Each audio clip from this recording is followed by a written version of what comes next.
Conceptual గా, ideological గా వాడే గెలుస్తూ పోతుంటాడు. కాబట్టి వాడిని ఓడించాలి అంటే కనుక మనకు గతి లేని పరిస్థితుల్లో మనం ఆ కాన్సెప్ట్ ఆఫ్ పాకిస్తాన్ టార్గెట్ చేయాలి, పాకిస్తానీ సైన్యాన్ని టార్గెట్ చేయాలి. వాళ్ళ కుటుంబం ఈ రోజు కేఎఫ్సీకో ఇంకేదైనా మెక్డొనాల్డ్స్ కో రాత్రి సాయంత్రం వెళ్లాలంటే భయపడే పరిస్థితి వాడికి రావాలి.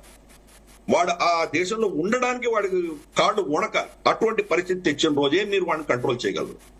ఇంతమంది టెర్రరిస్టులు మీరు ఒక 1000 మందిని చెప్పినా, 1,00,000 మందిని చెప్పినా వాడికి ఏం నష్టం ఉండదు. వాడు దాని గురించి చీమ కొట్టినట్టు కూడా ఉండదు వాడికి. పైపెచ్చు బిలియన్స్ ఆఫ్ డాలర్స్ వస్తాయి వాడికి. అమెరికా, యూరోప్, ఈ దేశాలు, గల్ఫ్ దేశాలు అన్ని వాడికి ఇప్పుడు పైసలు ఇస్తారు. చైనా పైసలు ఇచ్చి, నాయనా నువ్వు యుద్ధం చేయకు, నీ దగ్గర న్యూక్లియర్ బాంబులు ఉన్నాయి, ఇక నీకు పైసలు కావాలి కదా, ఇస్తాం, ఇగో తీసుకో, యుద్ధం ఆపే అని చెప్పి వాడిని పైసలు ఇచ్చి వాడిని ఆపేస్తారు. ఇది క్లాసిక్ ఏంటంటే మనకు ఇక్కడ మన నుదుటి మీద మనం గన్ను పెట్టుకొని నువ్వు నాకు పైసలు ఇవ్వకపోతే నేను కాల్చుకుని చచ్చిపోతానని బెదిరించే టైప్ దేశం అది. కాబట్టి ఆ దేశంతో మీరు నార్మల్ మీరు నేను మాట్లాడుతున్నటువంటి లాజిక్ ఎక్స్పెక్ట్ చేయడమే తప్పు. వాళ్ళ భావజాలం అంతా కూడా భారతదేశం నష్టపోయిందా లేదా, భారతదేశాన్ని మేము ఏదో విధంగా ఇబ్బంది పెట్టామా లేదా, అది పెడితే వాడికి ఒక సంతోషం వస్తుంది. కాబట్టి ఒక సాడిస్ట్ దేశం అది, ఒక అతి నీచమైన దేశం. వాళ్ళకి నష్టం వచ్చినా దానివల్ల వాడికి ఎటువంటి నష్టమో లేదు, వాడు దాని గురించి పట్టించుకోడు, స్పందన ఉండదు వాడికి.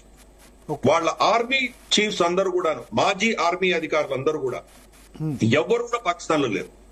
వాళ్ళందరూ కెనడా, న్యూజిలాండ్, యూకే ఎక్కడెక్కడో పోయి అద్భుతమైనటువంటి పలేషియల్ బంగ్లాస్ కొనుక్కున్నారు వాళ్ళు. న్యూజిలాండ్, ఆస్ట్రేలియా దగ్గర కొన్ని ఐలాండ్స్ కొనుక్కున్నారు వాళ్ళు. కాబట్టి వాళ్ళ విలాసమైనటువంటి జీవితంలో పాకిస్తాన్ లో ఉన్నటువంటి ధనాన్ని వాళ్ళు తీసుకొని వెళ్లిపోవడానికి మాత్రమే వాళ్ళు ఫోకస్ చేస్తారు.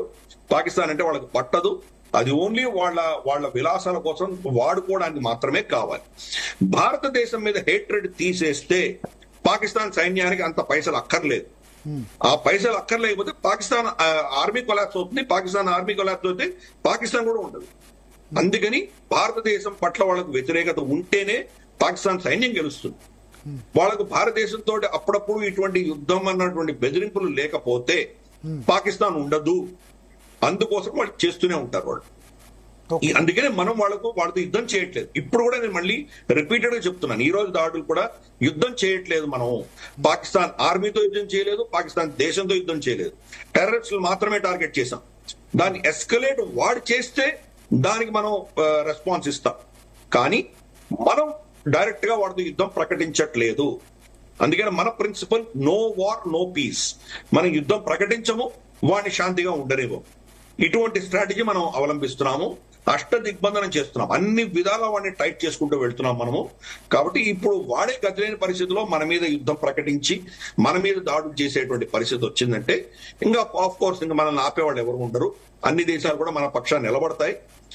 కొద్ది రోజులే సమయం ఉంటుంది, ఎందుకంటే న్యూక్లియర్ యుద్ధం అవ్వకుండా ఆపేసేటువంటి ప్రయత్నం చేస్తారు. కాబట్టి అంతలోపు మనం ఏ నిర్ణయం తీసుకోవాలో ఆ నిర్ణయం చేసి మనం వాటికి ఎక్కడ నష్టం కలిగించాలో ఆ టార్గెట్స్ అన్ని మనం ఆల్రెడీ ఫిక్స్ చేసి ఉన్నాము.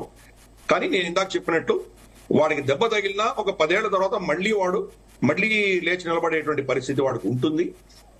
ఎందుకంటే ప్రజలు వాడికి అక్కర్లేదు. వాడి టార్గెట్ అంతా భారతీయులు, హిందువులు సఫర్ అయ్యారంటే వాడు సంతోషిస్తాడు. ఓకే, కాబట్టి ఆపరేషన్ సింధూర్ అని పేరు పెట్టడం వెనుక బొట్టు పెట్టిన వాళ్ళని గాలి చంపారు కదా, అందుకనే పెట్టారా ఆపరేషన్ సింధూర్? బొట్టు పెట్టుకున్న వాళ్ళని చూసి మరి కాల్ చంపినందుకే పేరు పెట్టారనుకోవచ్చా? మా స్త్రీలకు నువ్వు నుదుటి బొట్టు చెరిపేసినందుకు దాని యొక్క శిక్ష నీకు వేస్తున్నాము అని దానికి సింధూర్ అని పేరు పెట్టాము. మనం దాని పేరు పెట్టిందే అది, హిందూ పేరు పెట్టాము. అదేదో మనం ఇంకేదో ఆపరేషన్ శాంతి అనో ఇటు లేదా ఆపరేషన్ ఇంకేదో పేరు పెట్టలేదు దానికి. హిందూ పేరే, సింధు పేరు పెట్టాము, సింధూరం పేరు పెట్టాము, స్త్రీల వాడుకునేటువంటి సింధూరం పేరు పెట్టాము. మనం నువ్వు ఎవరికి అన్యాయం చేసావో వాళ్ళకి న్యాయం కలిగించే దిశగా మేము చేస్తున్నాము అని చాలా స్పష్టంగా మెసేజ్ ఇచ్చాం మనం. కాబట్టి ఇది ఒక సాంస్కృతికమైన ఒక ఏమంటారంటే ఒక ఐడియాలజికల్ వార్ఫేర్ కూడా దీంట్లో మనం అబ్జర్వ్ చేయాలి. ఎస్కలేషన్ మ్యాట్రిక్స్ వాడికి వదిలేసాం మనం. నెక్స్ట్ లెవెల్ ఎక్కడికి తీసుకువెళ్తాడో వాడే నిర్ణయించుకుంటాడు, మనం దాన్ని జోక్యం చేసుకోవట్లేదు. ఈ రోజు అటాక్ చేసి మనం ఊరుకుంటాం. మనం వాడు ఎస్కలేట్ చేసి కనుక మన మీద మిలిటరీ టార్గెట్స్ వాడు కొట్టాడంటే మనం కూడా వాడు మిలిటరీ టార్గెట్స్ కొడతాం. సో ఈ ఆల్రెడీ మనకు అమెరికా నుంచి స్టేట్మెంట్ వచ్చింది, మీరు కూడా అక్కడ ఐ థింక్ డిస్ప్లే చేస్తున్నట్టున్నారు. అమెరికా చాలా స్పష్టంగా చెప్పింది, ఇంకా మీరు ఎదురు దాడి చేయకండి అని పాకిస్తాన్ చెప్తోంది. మరి అది వింటుందా పాకిస్తాన్? వినకుండా వాళ్ళు ఏదో దాడి చేసే ప్రయత్నం చేస్తారా? చేస్తే ఎక్కడ చేస్తారు? అఫ్ కోర్స్ భారతదేశం దాన్ని ప్రతిఘటించే ప్రయత్నం మనం చేస్తాము. ఒకవేళ మనకంటూ నష్టం జరిగితే మన ప్రతిక్రియ ఎలా ఉంటుందో చాలా తీవ్రంగా ఉంటుంది. ప్రతిదానికి సిద్ధంగా ఉన్నాం. గతంలో బాలకోట్ లో మనం స్ట్రైక్ చేసిన తర్వాత మనకు రిటాలియేట్ చేద్దాం, వాళ్ళు నెక్స్ట్ డే మరుసటి రోజు వాళ్ళు మన మీద దాడి చేసినప్పుడు మా అభినందన్ వర్ధమాన్ దొరికిపోయారు. అభినందన్ వర్ధమాన్ దొరికిపోగానే మన ఫోకస్ అంతా కూడాను అభినందన్ వర్ధమాన్ ని వెనక్కి తీసుకొచ్చే దాని మీద మనం పెట్టాం. కానీ పాకిస్తాన్ కి మళ్ళీ నెక్స్ట్ లెవెల్ ఎస్కలేట్ చేసే దిశగా మనం లేం. అప్పుడు చేయలేదు, మనం ఫోకస్ చేయలేదు. ఈసారి మనం చేయబోతున్నాం. మనకు నష్టం వచ్చినా